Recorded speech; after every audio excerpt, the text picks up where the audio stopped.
అండి అందరికీ నమస్కారం welcome to Vijayalakshmi cooking and లాస్ ఈ రోజు అయితే నవరాత్రుల్లో 4వ రోజు కదండి ఇక లాగ్ అయితే తీసాను చాలా బాగుంటుంది చివరి వరకు చూసేయండి ఫ్రెండ్స్ ఇక నేనైతే అమ్మవారికి పొంగల్ చేశానండి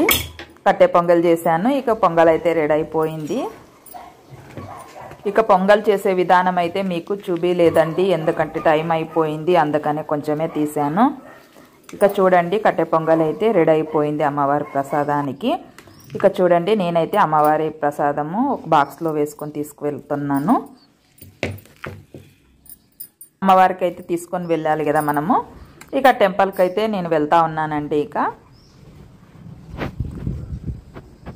టెంపుల్కి అయితే వచ్చేసాను ఇక చూడండి జమ్మి చెట్టుకి అయితే ఇక్కడ పూజ చేస్తూ ఉన్నాను మీకు వీలైతే 9 రోజులు కానీ లేదంటే 5 రోజులు కానీ 3 రోజులు కానీ చేయొచ్చు అంటండి చాలా మంచిదంట పెద్దవాళ్ళు చెప్తూ ఉండేవారు అప్పట్లో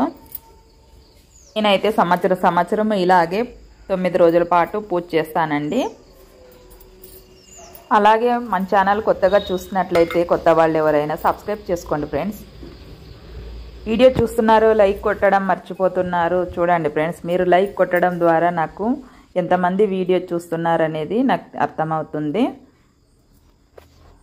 పూజ అయితే అయిపోయింది ఇక ఇంటికి అయితే వచ్చేసాను నేను ఇక ఇంటికి వచ్చిన తర్వాత టెన్షన్ మొదలైంది ఇక ఇంట్లో పని అంతా చేసుకోవాలి కదండి ఇంకా అలా కాస్త టీ తాగి అలా కాస్త అలా రెస్ట్ తీసుకొని ఇక ఇంట్లో పని అయితే మొదలు పెడతా ఉన్నానండి పొద్దున్నే అమ్మవారికి కట్టె పొంగల్ చేశాను కదా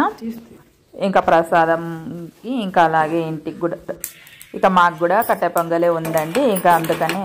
పల్లి చట్నీ చేస్తూ ఉన్నాను ఇక్కడైతే పల్లీలు వేయించుకుంటా ఉన్నాను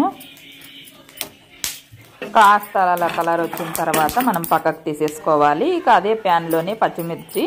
ఇలా కట్ చేసుకొని వేసుకున్నానండి మిక్సీ పట్టించుకునేటప్పుడు మనకు తొందరగా గ్రైండ్ అయిపోతాయి రెండు పచ్చిమిర్చి అయితే వేగిపోయాయి కదా అదే ప్యాన్లోనే టమాటాలు వేయించుకుంటున్నాను కాస్త టమాటాలు ఇలా మగ్గే వరకు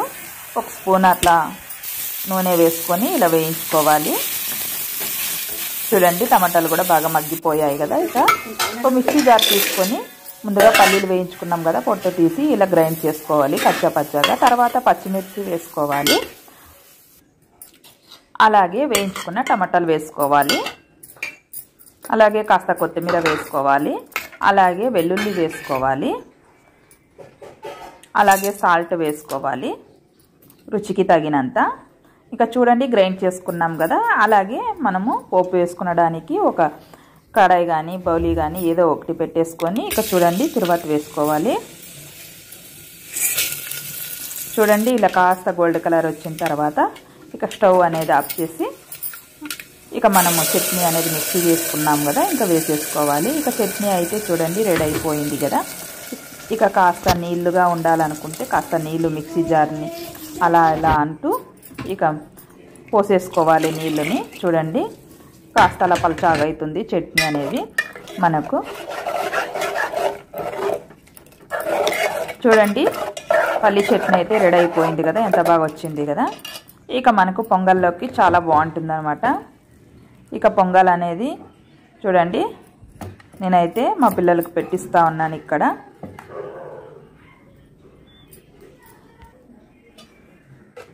ఈ పొంగల్ నూనెతో చేసుకునడం కన్నా నెయ్యితో చేసుకుంటేనే చాలా టేస్టీగా ఉంటుందండి నేనైతే ఇక్కడ నెయ్యితోనే చేశాను మీకు పూర్తి వీడియో చూపించలేకపోయాను టైం అయిపోయింది ఒక పక్క టెంపుల్కి అందుకనే చూపించలేదండి చూడండి పొంగల్ చట్నీ అయితే ఇలా వచ్చేసింది నాకు ఇక మధ్యాహ్నంకి పప్పు అన్నం రెడీ చేశానండి